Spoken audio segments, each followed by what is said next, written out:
Dear children, good morning. Today we will discuss the remaining part of this chapter. Okay, when can a bill become a act? मतलब किस तरीके से जो bill होता है वो एक एक्ट का रूप लेता है. इट मीन्स एक्ट बनता है. ओके, तो the proposal is a called a bill. तो एक प्रपोजल होता है. प्रपोजल मतलब एक तरीके से एक पेज होता है. पेज में एक प्रपोजल होता है, उसको प्रपोजल कहा जाता है. मतलब एक फॉर्म ऑफ बिल, उसको बिल का रूप या बिल भी कह सकते हैं. Okay, the parliament does that important work of the argumenting the old laws, forming new laws, and the nullifying absolutes law. Any of the bills, either the ordinary bills, many bills, or the bill to the amended constitution, armed constitution, can be become an act by the passing through the following process.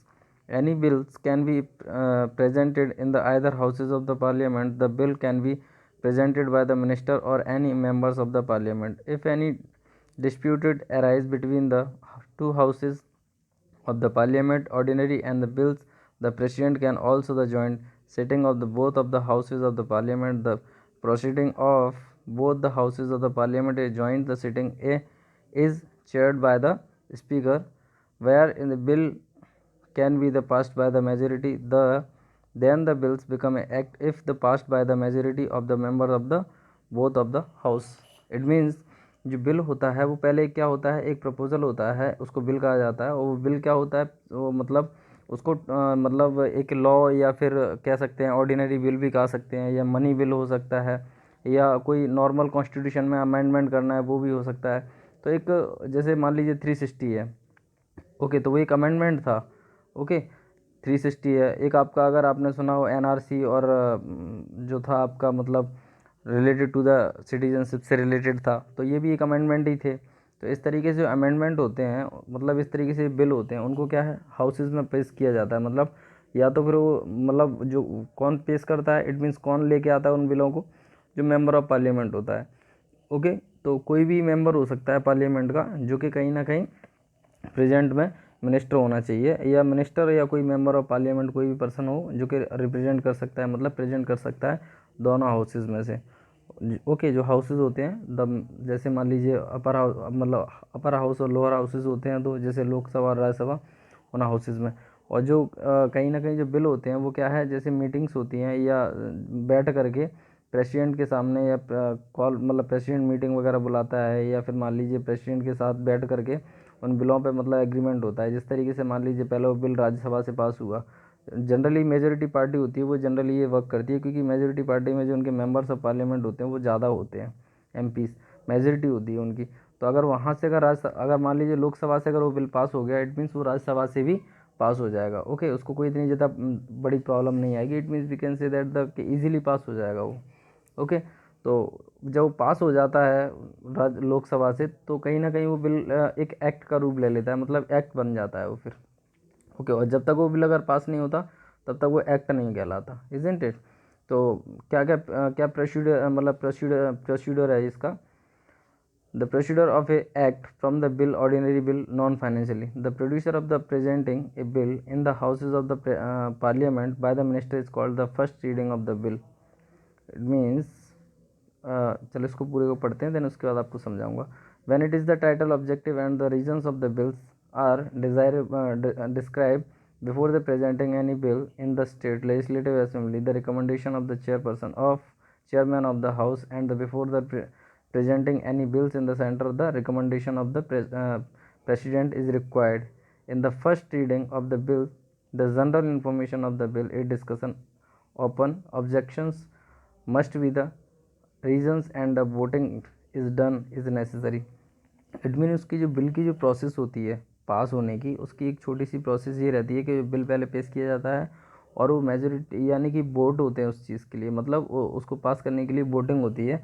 अगर vote या reasons कई, जैसे मान लीजिए कोई majority party ने अगर कोई बिल रखा ला करके, या प्रपोजल रखा, उसके ऊपर पहले डिस्कशन होता है, रीजंस पूछे जाते हैं, बहस होती है, ऑब्जेक्शंस होते हैं, कई तरीके की चीज़ होती है. देन उसके बाद उन पर मतलब वोटिंग की जाती है कि ज़्यादातर ऑब्जेक्शंस होते हैं या कोई किस तरीके की कंडीशन बनती है, तो अब उसमें वोटिंग होती है. जैसे मान लीजिए क्लास में अगर कोई आपका क्लास टीचर है, अगर किसी को मान लेते हैं, सपोज दैट फॉर एग्जांपल कि क्लास मॉनिटर बनाया जाता है। तो क्लास मॉनिटर बनाने के लिए क्या होता है कि कोई मतलब किसी को डायरेक्टली मैम ने या कोई सर हैं जो क्लास टीचर हैं उन्होंने बोल दिया कि हाँ हम इसको मॉनिटर बनाएंगे, एक पर्सन को उन्होंने बोल दिया, तो आप लोग ऑब्जेक्शन उठाएंगे कि नहीं वो मॉनिटर नहीं बना सकते आप या जो भी है।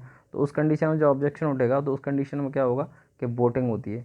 तो उस बिल के लिए क्या करते हैं, वोटिंग होती है। जब वोटिंग होती है तो उसके लिए वोट एक रीज़न होता है, जब वोटों के थ्रू वो पास हो तो कहीं ना कहीं उस पर कोई किसी तरीके का ऑब्जेक्शन नहीं उठाया जाता। Okay, section wise discussion in the done of the every points is objection and the prosecutor are the examined amendment are done in the other basis of the public groups and association institution and opinion of the opposition party voting is carry out of the that। मतलब एक तरीके से process है कि जिस तरीके से association institutes हैं या पब्लिक ग्रुप्स और अपोजिशन पार्टी ये सब लोग मतलब कहीं ना कहीं ऑब्जेक्शन उठाएं, लेकिन अगर मेजोरिटी पार्टी या मेजर जैसे मान लीजिए 100% है, ठीक है, उसमें से 100% ने 30% उसका ऑब्जेक्शन उठा रहे हैं या उसके अपोजिट में जा रहे हैं, बट 70% उसका मतलब कहीं ना कहीं उसके फेवर में है, तो उस कंडीशन पे 70% लोगों की चलेगी। इट मीन्स अगर वो कोई बिल है अगर 70% लोगों ने उसका फेवर किया, इट मीन्स वो कहीं ना कहीं बिल पास हो जाएगा, उसको रोक नहीं सकते। 30% लोगों का कोई वो नहीं होगा उसमें।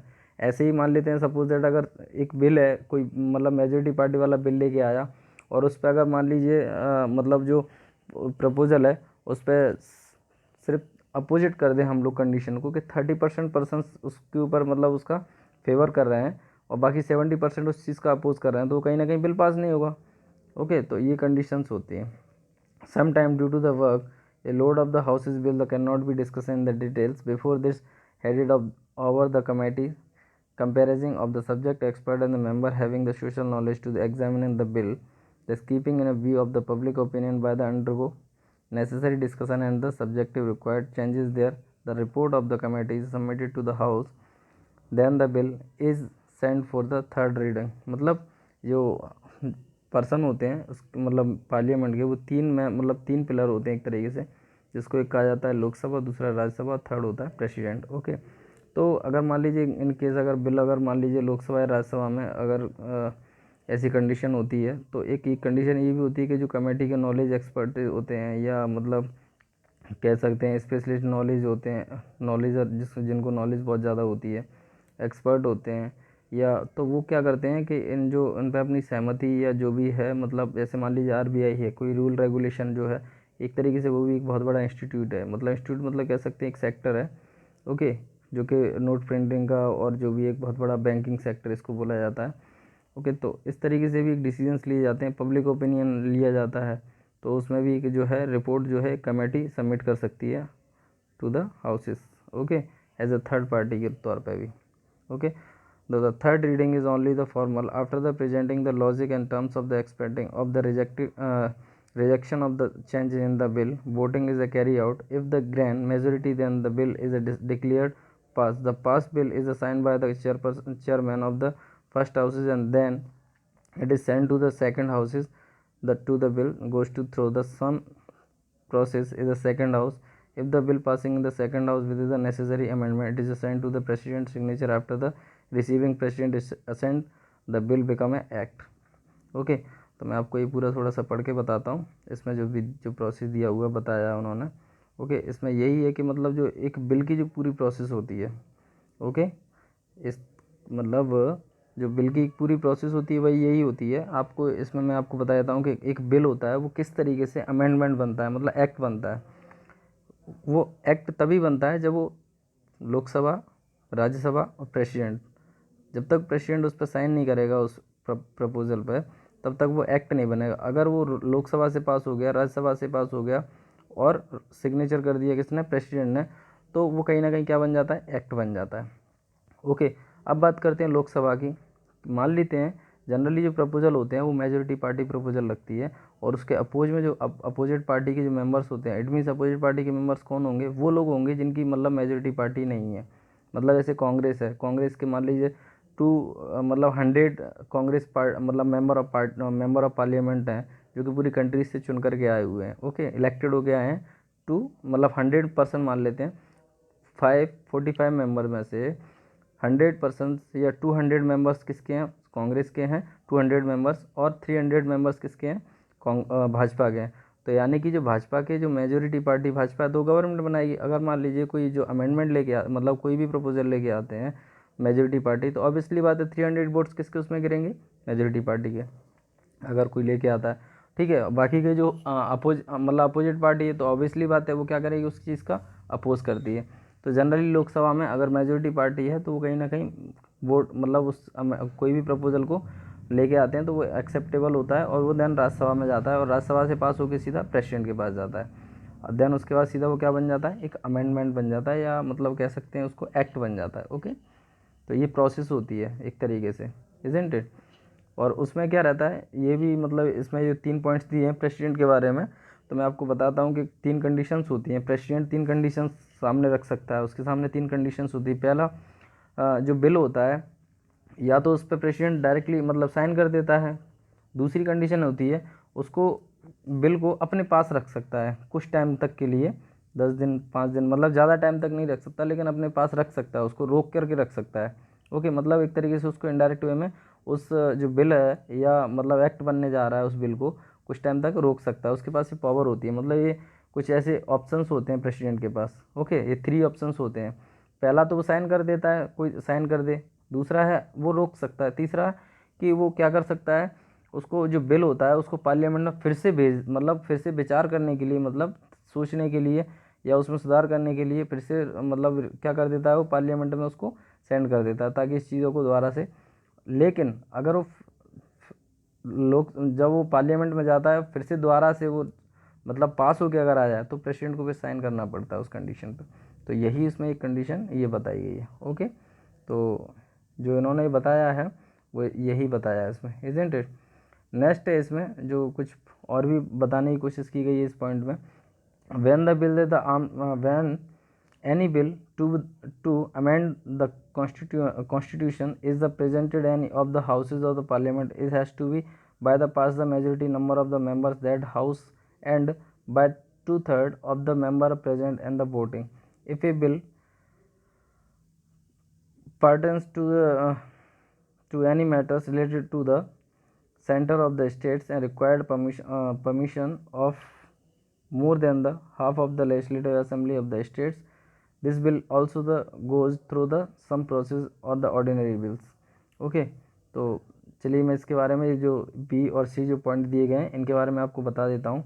ओके, तो ये जो पॉइंट दिए गए हैं उस कंडीशन में उन्होंने ये बताने की कोशिश की गई है कि जैसे मान लीजिए सपोज दैट एक एग्जांपल देता हूँ, डायरेक्टली जो है मतलब ऐसा रहता है कि जो फाइनेंशियली या मनी बिल से रिलेटेड जो भी मतलब बिल पास किए जाते हैं तो उस कंडीशन में क्या होता है, जो राज्यसभा के पास भी पावर्स होती हैं कुछ, क्योंकि राज्यसभा से क्या होता है कि हर स्टेट से जो है मतलब एमएलए जो होते हैं उनको मतलब इलेक्ट करके भेजा जाता है पार्लियामेंट में। तो जब इलेक्ट करके उनको जब भेजा जाता है पार्लियामेंट में तो उस कंडीशन में क्या होता है, तो वो भी कहीं ना कहीं उनके पास ही पावर होती है कि वो बिल भी मतलब बिल को रोक सकते हैं। तो उस कंडीशन में क्या होता है कि मान लेते कोई बिल अगर पास होता है लोकसभा से और राज्यसभा में जब वो बिल पास होने जाता है उस कंडीशन में राज्यसभा भी क्या करता है, मनी बिल को छोड़ करके जो नॉर्मली बिल्स होते हैं, ओके, जब नॉर्मल बिल होते हैं मनी बिल को छोड़ करके या मनी से रिलेटेड या जो बजट होता है उससे रिलेटेड जो पास किए जाते हैं उनमें किसी तरीके का राज्यसभा उनको कहीं किसी तरीके का रोक नहीं सकता। बट अगर इन केस अगर नॉर्मल बिल अगर आता है कोई तो उसको 14 डेज तक रोक करके रख सकता है, उसके पास ये पावर होती है। लेकिन आप 40 डेज से ज़्यादा तक वो रोक करके नहीं रख सकता। ओके, जैसे इसमें बताया है, जैसे मैं आपको पढ़ के बताता हूँ इसमें। ओके, तो कुछ ऐसी चीज़ें दी हुई हैं, देखिए इसमें all the money bills are the first represented in the Lok Sabha which is the pass through the following process. मतलब जो मनी बिल होता है वो किस तरीके से पास होता है, ए पार्लियामेंट्री डिसीजन से carry out of the money bills are represented in the Lok Sabha, the expensive mentioned to the budget are the discussed upon the financially minister presented all the numeric details of the budget in the parliament. All the ministers like agriculture, science, defense, trades, business and the human resource department etc. put the forth their demands in the front of the Lok Sabha and then the voting is a carry out to permission of the demand. Source of the income and the taxes are the separately presented in the budget and both are the to the separately approved. मतलब ये जो money bill होते हैं या और भी ऐसे finance से रिलेटेड जो बजट होते हैं, बजट पेश किए जाते हैं तो मिनिस्टर द्वारा बजट जब पार्लियामेंट में बजट पेश किए जाते हैं तो उस चीज़ के ऊपर डिस्कशन होता है। ओके, लेकिन मतलब उन चीज़ों को रोक नहीं सकते। बट जब राज्यसभा में भी जाते हैं बिल, क्योंकि होने जैसे एग्रीकल्चर है डिपार्टमेंट है, साइंस डिपार्टमेंट है, डिफेंस डिपार्टमेंट है, ट्रेड डिपार्टमेंट्स है, बिजनेस डिपार्टमेंट है, ये ह्यूमन डिपार्टमेंट्स हैं। तो ये जो डिपार्टमेंट्स होते हैं वो डिपार्टमेंट्स कहीं ना कहीं क्या है, वो भी अपना बजट पेश करते हैं। लेकिन क्या रहता है कि जो मनी बजट बिल होता है या मनी से रिलेटेड बजट होता है वो भी कहीं ना कहीं उस पर पास किया जाता है। कहाँ पे? मतलब लोकसभा में। तो उन चीज़ों उसके ऊपर ज़्यादा, क्योंकि वो एक्सपेंड करते हैं, मतलब कहीं इन्वेस्ट कर रहे हैं पैसा, उस चीज़ के लिए उनको पैसे की आवश्यकता होती है। क्योंकि बिना परमिशन के कहीं ना कहीं जो है मिनिस्टर्स होते हैं वो पैसा नहीं निकाल सकते बजट से। क्योंकि इंडिया का जो कोष होता है, कोष मतलब एक तरीके से मतलब पैसा रहता है जिस जिस जगह उनका पूरा मतलब इंडिया का जो है रखा जाता है, पूरी कंट्री का, उसमें से निकालने के लिए परमिशन लेनी पड़ती है। जो पार्लियामेंट में परमिशन एक प्रोसेस होती है, यही प्रोसेस है एक बिल के थ्रू। तो जब किसी जगह एक्सपेंड करेंगे तो क्या है, उनको परमिशन लेनी पड़ेगी, मतलब पेश करना पड़ता है, बजट बिल पेश करना पड़ता है, और उसकी चीज़ के ऊपर कई डिस्कशन होते हैं। ओके, तो नेक्स्ट इसमें the bill approve in the Lok Sabha first in send to the Rajya Sabha for recommendation. The Rajya Sabha has to return is to the Lok Sabha with the necessary recommendation within 14 days. Okay, देखिए वो बात आ गई कि जो 14 डेज तक मतलब कहीं ना कहीं रिकमेंड कर सकता है, रोक सकता है एक तरीके से। ओके, और वापस भी कर सकता है पुनर्विचार करने के लिए, पुनर्विचार में फिर से सोचने के लिए। ओके, जो मतलब बिल होते हैं उनको Lok Sabha can be either accept or reject the total of the partial recommendation of the Rajya Sabha if a money bill is not a return to the Lok Sabha within a 14 days by the Rajya Sabha and the bill is considered to have been passed by the Rajya Sabha। मतलब 14 दिन से मतलब 14 days से ज़्यादा मतलब कहीं ना कहीं या रिटर्न नहीं कर सकता वो बिल को, जो मनी बिल होता है। इफ़ अगर मनी बिल है वो, तो उसको क्या है लोकसभा विद इन 14 डेज तक मतलब जो राज्यसभा है उनको रख नहीं सकता अपने 14 डेज से ज़्यादा तक, उसको रिटर्न करना पड़ता है और वो पास करना पड़ता है, मजबूरी है उसकी। Okay, if the Lok Sabha accept the recommendation of the Rajya Sabha. Okay, तो लोकसभा जो है एक्सेप्ट करता है, उसका रिकमेंडेशन होता है राज्यसभा का। The bill is consider to the has been passed by the both of the houses of the parliament, but if the Lok Sabha reject the recommendation of the Rajya Sabha and the bill is again passed in the Lok Sabha, the money bill is deemed to have been passed by the both of the houses of the parliament, hence it is the matter of the money bills the Rajya Sabha has a limited powers। क्योंकि जो राज्यसभा होती है उसके पास कुछ limited powers होते हैं। ठीक है, जो प्रोसेस होती है मैं आपको एक एग्जांपल में बताता हूँ कि जैसे मान लीजिए कोई मनी बिल के अलावा अदर बिल्स होते हैं, उनमें मतलब इतना ज़्यादा जो राज्यसभा होती है वो इतना दखलंदाजी जो भी है, क्योंकि जो जनरली जो कंट्री होती है वो मनी फाइनेंशियली तौर पे जनरली ये होता है। तो जो बिल होते हैं जो राज्यसभा में रिलेटेड टू द मनी, जो मनी बिल्स पास किए जाते हैं उनको 40 डेज तक अपने पास रख सकते हैं। देन उसके बाद वो क्या है, या पुनर्विचार करने के लिए, फिर से विचार करने के लिए, उनको सोचने के लिए फिर से मतलब उनको लोकसभा में भेज सकते हैं। ओके, ये रहता है। Apart from the both of the houses of the parliament is social, economical, political, forest and foreign matters of the discussion. The Lok Sabha monitors and the control with the working of the executive cabinet ministers and the bureaucrat. It is the work of the elected members to see that the fund of the public and the utilized properly. Lok Sabha has a direct control over the use of the public fund without in the consent of the houses of the parliament. No new tax can be sorry दिख नहीं रहा है इसको अच्छे से, हाँ, levied or any improvement in the exacting taxes can be done. The houses of the parliament are called the custodians of the public, founded as the control and the functioning of the executive. Besides the parliament has the powers to remove president, vice president, chief justice of the Supreme Court, as well as the High Court, chief elections commission, auditor general, or attorney general under the changes of the province misbehaviors or inefficiencies and violating of the constitution through the process of the implementation। It means इसमें जो बताया उन लोगों ने ये बताया है कि कभी कभी आप देखिए जब पार्लियामेंट होती है तो पार्लियामेंट में जो लोकसभा में अपोजिट पार्टी और जो मेजोरिटी पार्टी होती है, जनरली मेजोरिटी पार्टी जब बिल पेश करती है तो वहाँ पे इतनी बहसें होती हैं, इट मीन्स इतना डिस्कशन होता है कि मतलब लोग बाग आप उनकी आवाज़ें उनका वो है किस तरीके से, मतलब कभी आप मतलब यूट्यूब पे जाएं और सर्च करें और देखिएगा पार्लियामेंट में किस तरीके से डिस्कशन होता है। ओके, तो वहाँ पे इनडिसिप्लिन ये सारी चीज़ें होने की कंडीशन भी बन जाती है, इसीलिए वहाँ पे क्या होता है, स्पीकर होता है। तो मान लीजिए जो मेनली जो मेन रोल होता है पूरी कंट्री में, वो क्या होता है, एक लोकसभा का जो है सबसे ज़्यादा पावरफुल होती है, क्योंकि वो क्या है जो है इलेक्टेड द्वारा, मतलब पीपल द्वारा इलेक्टेड किए जाते हैं और डायरेक्टली पावर्स होती है उनके पास। जो वो जिस तरीके से मतलब मेजोरिटी पार्टी जो भी डिसीजंस लेना चाहे वो ले सकती है पूरी कंट्री में। ओके, क्योंकि मेजोरिटी पार्टी है और इलेक्टेड पीपल्स द्वारा इलेक्ट किए गए हैं वो लोग। ओके, और उनकी गवर्नमेंट्स होती है, इजेंट इट। तो सारे जो है मतलब उनके ऊपर मतलब डायरेक्ट उनका जो है कंट्रोल होता है, वो जो पब्लिक फंड होता है उसका यूज़ करने के लिए। Okay, legislature eight the state level, तो ये था सेंट्रल लेवल तक का। अब स्टेट लेवल की बात करते हैं, तो वो जो प्रोसेस या जो कंडीशन जिस तरीके से बिल या जो भी होता है उस तरीके से, जैसे एक सेंट्रल गवर्नमेंट में जो होता है ना लोकसभा राज्यसभा, वैसे ही यहाँ पे जो होता है वहाँ लोकसभा का जो है मतलब रोल होता है वहाँ पे, उसी तरीके से यहाँ पे जो होता है लेजिस्लेटिव असेंबली होती है। ओके, और एक अगर बात करें हम वहाँ पे प्रेसिडेंट, तो सेंट्रल में प्रेसिडेंट का रोल होता है, वही स्टेट में गवर्नर का रोल होता है। ओके, वहाँ पे सेंट्रल में जो है प्राइम मिनिस्टर का रोल होता है, वो स्टेट लेवल पे यानी कि स्टेट गवर्नमेंट में किसका रोल होता है, सीएम मतलब चीफ मिनिस्टर का रोल होता है, इजंट इट। तो ये जो है मतलब पार्लियामेंट्री गवर्नमेंट इसको बोला जाता है। ओके, तो डेमोक्रेटिक इसको बोला तो वो फॉलो की जाती है। तो चलिए नेक्स्ट बात करते हैं legislative at the state level. तो legislative assembly each state has a legislature and it is called the legislative assembly, मतलब हर legislative assembly is called the lower house. It means जो लेजिस्लेटिव असेंबली होती है यानी कि हर स्टेट्स में legislature होता है। Okay, state has a legislature.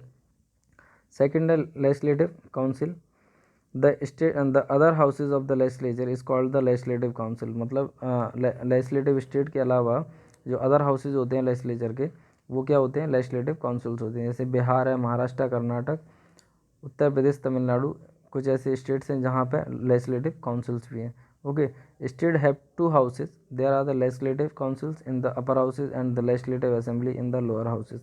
तो वहाँ पे जो था लोअर हाउस क्या था, लोकसभा, और अपर हाउस क्या था, राज्यसभा। ऐसे ही स्टेट लेवल पे लेजिस्लेटिव जो काउंसिल्स होते हैं वो अपर हाउसेज होते हैं और लेजिस्लेटिव असेंबली होते हैं वो लोअर हाउसेज होते हैं। Okay, Gujarat state does not have a legislative council, तो मोस्टली जो है जनरली हर स्टेट्स में लेजिस्लेचर होता है। ओके, और लेजिस्लेटिव असेंबली इसको बोलते हैं, लेजिस्लेटिव असेंबली होती है। बट कुछ गिने चुने ऐसे स्टेट्स होते हैं जहाँ पे लेजिस्लेटिव काउंसिल देखने को मिलती है, जैसे अपने गुजरात में लेजिस्लेटिव काउंसिल्स नहीं है। Okay, various states have a different number of the members on the legislative assembly. As per the provisions in the constitution, the minimum number of the member of a legislative assembly in 16 and the maximum number of the member in the 500. The number of the member of the Gujarat legislative assembly is represented by 182, presently 182, not presented, sorry, presently 182। मतलब जो legislative assembly में maximum 500 members हो सकते हैं और minimum members कितने होने चाहिए, 60 मेंबर्स होने चाहिए। ओके, और अपने गुजरात की जो है अगर बात करें तो लेजिस्लेटिव असेंबली जो है उसके मेंबर कितने हैं, 182 मेंबर्स हैं टोटल। ओके, यानी कि एमएलए जो जिसकी बात कर रहे हैं, क्योंकि लेजिस्लेटिव काउंसिल्स तो अपने स्टेट्स में है ही नहीं। ओके, तो qualification for the membership of the state legislature, क्या उसकी क्वालिफिकेशंस है, any person who is the citizens of India and is of 25 years of the more and it is not a state of the unsound mind and insolvent foe of criminal can be contest the elections of legislative assembly। It means जो general qualifications होती हैं एक politicians की, जैसे हम लोगों ने किसमें बात करी थी, जो सेंट्रल गवर्नमेंट के मेंबर ऑफ पार्लियामेंट की। ओके, वैसे ही यहाँ पे जो है क्वालिफिकेशंस हैं किसकी, लेजिस्लेटिव असेंबली की। उसमें जो एमएलए जो होते हैं उसकी जो क्वालिफिकेशंस होती है मिनिमम मतलब 25 ईयर्स का होना चाहिए या उससे ज़्यादा का, और वो इंडियन सिटीजन्स होना चाहिए, स्टेट ऑफ अनसाउंड माइंड होना, मतलब इस तरीके की कंडीशन नहीं होना, अनसॉल्व और क्रिमिनल नहीं होना चाहिए वो, तभी वो लेजिस्लेटिव असेंबली के क्या कर सकता है, इलेक्शंस लड़ सकता है। ओके, अब इसमें देखते हैं कि जो मतलब लेजिस्लेटिव असेंबली जो होती है वो उसका टाइमिंग कितना होता है। what is the timing of legislative assembly? The period the legislative assembly is not a permanent house. जो legislative assembly होता है permanent house नहीं होता. Okay, it is a time period of 5 years. After this given period, the legislative assembly is dissolved in a usual situations wherein the government cannot be function as per the constitutional provision, or if a government cannot be formed, then the governor can send a recommendation to the president of India to dissolve the government. It means जो है basically 5 years का मतलब इनका वो रहता है, और permanent members नहीं होते हैं किसके, मतलब जो अपना लेजिस्लेटिव असेंबली होते हैं उसके जो मेंबर्स होते हैं परमानेंट नहीं होते, इजंट इट। उनका जो टाइम पीरियड होता है 5 ईयर्स का होता है। और in case suppose that A situation हो जाती है, मान लीजिए गवर्नमेंट बनने की कंडीशन या मतलब इलेक्शंस नहीं हो पाते, उस कंडीशन में वो गवर्नर क्या करता है, एक प्रेसिडेंट को मैसेज सेंड करता है और उसमें बता देता है, उनको इन्फॉर्म कर देता है, और उसका टाइमिंग या जो है बढ़ा भी सकता है, उसके पास पावर होती है। The president then dissolve the legislative assembly and the impose the president rule in the states. और उस कंडीशन में क्या होता है कि प्रेसिडेंट रूल लागू हो जाता है, मतलब उस स्टेट्स में जो है उसकी जो है रूलिंग कौन करता है, फिर एक गवर्नर करता है, उसको प्रेसिडेंट रूल होता है, क्योंकि एज ए गवर्नर जो गवर्नर अपॉइंट किए जाते हैं वो बाय द प्रेसिडेंट अपॉइंट किए जाते हैं। तो during the time the period of the governor administration the states for the purpose of smooth functioning of the legislative assembly, speaker and deputy speaker are elected by the member from the among themselves. Okay, so the member of the legislative councils are elected from the among the institutions of the local self governments, registered graduated teachers of the secondary and higher secondary by the electorate. Okay, to be eligible as a member of the legislative council, the candidate should be the 30 years or the more and must be a citizens of India. The legislative council is a permanent house like the Rajya Sabha. Each of its member get elected for a term of 6 years. Okay, its two-third member is a retire every 2 years, as the state has been decided whatever whether to the whether to keep a legislative councils or not. Gujarat does not have a legislative council like the Lok Sabha, as the legislative assembly has the more power. Ordinary as well as money bills can be presented in it. After that, after the bill pass through the various steps, they are sent to the governor for is the assent. After the governor sign is a bill is become a act. It means जो legislative councils जो होती है उनके members जो है उनका at least उसकी जो एज है, मतलब किस तरीके से प्रोसेस होती है, क्या मतलब क्वालिफिकेशंस हैं, इसमें बताया है कि जो स्टेट में लेजिस्लेटिव जो काउंसिल्स होती है उसके 30 ईयर्स मतलब उसका सिटीजन्स की 30 ईयर्स एज होना चाहिए उससे ज़्यादा, और सिटीजन्स ऑफ इंडिया होना चाहिए। और जो मतलब जो है मेंबर जो अब लेजिस्लेटिव काउंसिल्स होते हैं वो जनरली क्या है, ऐसे ग्रेजुएटेड हैं, teachers of secondary and higher secondary by the elected. Okay, governance द्वारा मतलब लोकल सेल्फ गवर्नमेंट द्वारा या रिटायर्ड ग्रेजुएटेड होते हैं, उनको मतलब वो इस चीज़ का मतलब क्या करते हैं, मेंबर ऑफ लेजिस्लेटिव काउंसिल्स को कैंडिडेट होते हैं। ओके, मतलब उनको बनाया जाता है, वो बनाते हैं, एक तरह के इलेक्टेड होते हैं, इजंट इट। तो ये और मान लीजिए सपोज दैट मेंबर ऑफ, मान लीजिए सब कोई बिल होता है, बिल को जब अगर मान लीजिए कहाँ पे लेजिस्लेटिव असेंबली में अगर उनको पास करना है, ओके, जैसे स्टेट लेवल मतलब सेंट्रल गवर्नमेंट की अगर बात करते हैं तो कोई बिल होता है वो लोकसभा में पास होता है।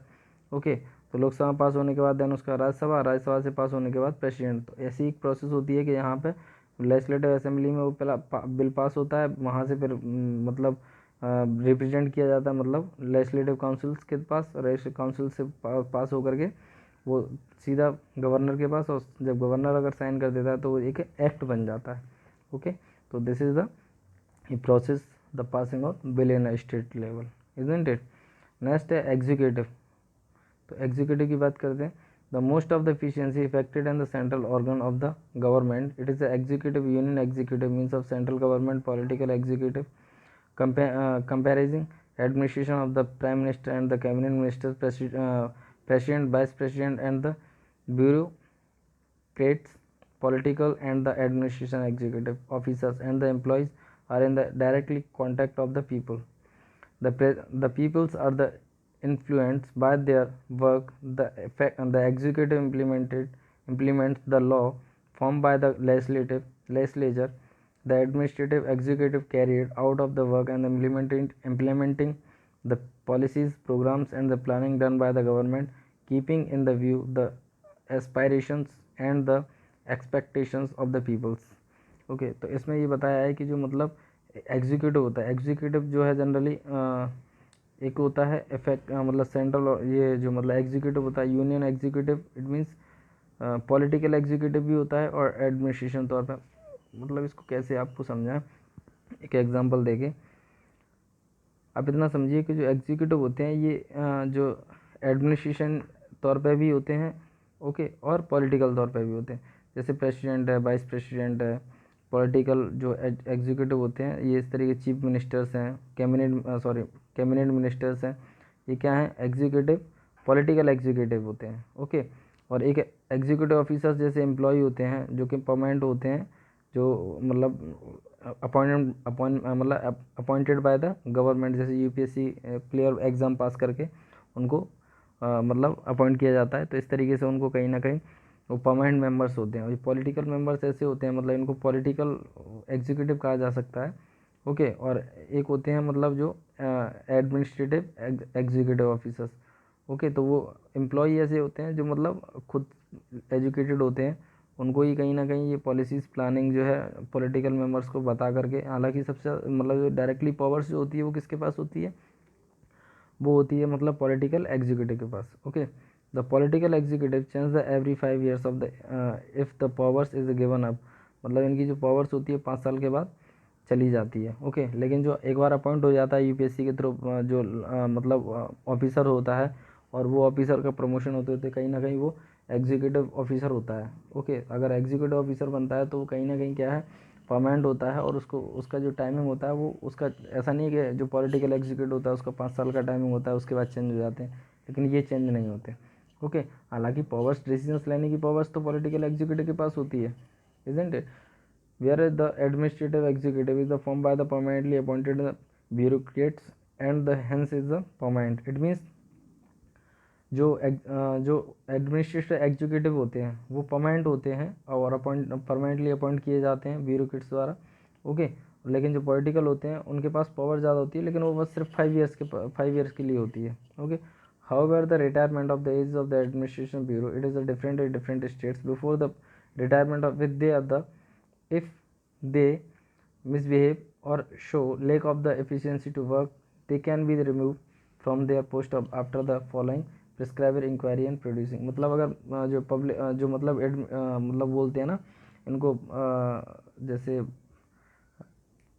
एडमिनिस्ट्रेटिव एग्जीक्यूटिव होते हैं, अगर मान लीजिए क्या होता है, रिटायरमेंट कंडीशन होती है या मिसबिहेव करने लगते हैं या lack of efficiency to the work, मतलब वो काम करने के लिए उनके पास इतनी कैपेबिलिटी नहीं हो पाती है, ओके। तो ये जो इंक्वायरी होती है उनके ऊपर, मान लीजिए कोई मिसयूज़ करता है तो उनके ऊपर इंक्वायरी बैठी है। प्रोसीड्यूर जो होता है उसके थ्रू उसको हटा दिया जाता है। एक प्रोसीड्यूर होता है, मतलब कोर्ट वगैरह में केसेस वगैरह चलते हैं, उसके थ्रू उनको हटाया जा सकता है। The political executive are the member belonging to the any political party. जो पॉलिटिकल एग्जीक्यूटिव होता है वो कोई मतलब किसी भी पार्टी से मतलब किसी पार्टी से हो सकता है। There are the main qualification, it is not get the elected based on the their individual honesty to the party, public choices and the public opinion. Where areas administrative executive required the education qualification, quality and experience as well as passing a competitive exams to be the appointment permanently. The service of the administration officer is the known as the civil servant. At the central, at the political executive consists of the president, vice president, prime minister and the cabinet ministers of the as per the constitution. It means एक तरीके से आप ये समझिए कि दो तरीके के एग्जीक्यूटिव होते हैं। एक होता है first one is political executive, दूसरा होता है आपका एडमिनिस्ट्रेशन एग्जीक्यूटिव। पॉलिटिकल एग्जीक्यूटिव होता है जो लोगों द्वारा या पीपल्स द्वारा इलेक्ट किए जाते हैं, वो किसी पार्टी के हो सकते हैं, जैसे प्रेसिडेंट हो सकता है, वाइस प्रेसिडेंट हो सकता है, प्राइम मिनिस्टर हो सकता है, कैबिनेट मिनिस्टर्स हो सकते हैं। इनको कहा जाता है कैसे, पॉलिटिकल एग्जीक्यूटिव, ओके। लेकिन ऐसे कुछ पर्सन्स होते हैं जो मतलब एक दूसरा एग्जीक्यूटिव कौन सा है, दूसरा executive administration executive. Administration executive क्या होता है, उनके लिए क्वालिफिकेशन क्या होती है, एक एजुकेशन क्वालिफिकेशन होती है और वो सिविल सर्वेंट होते हैं, ओके। और वो कॉम्पिटेटिव एग्जाम्स को पास करके और परमानेंटली अपॉइंटेड किए जाते हैं. Okay, this is the executive. तो two type of executive, first one is administrative executive, दूसरा second one is political executive. तो पॉलिटिकल एग्जीक्यूटिव 5 ईयर्स के लिए होता है, ये परमानेंटली नहीं होते, लेकिन एडमिनिस्ट्रेटिव एग्जीक्यूटिव होते हैं वो परमानेंटली होते हैं और उनको हटाया नहीं जा सकता. Isn't it? तो today it is finished. In the next class we will discuss about the president, qualification, functions of the president. Okay, thank you so much.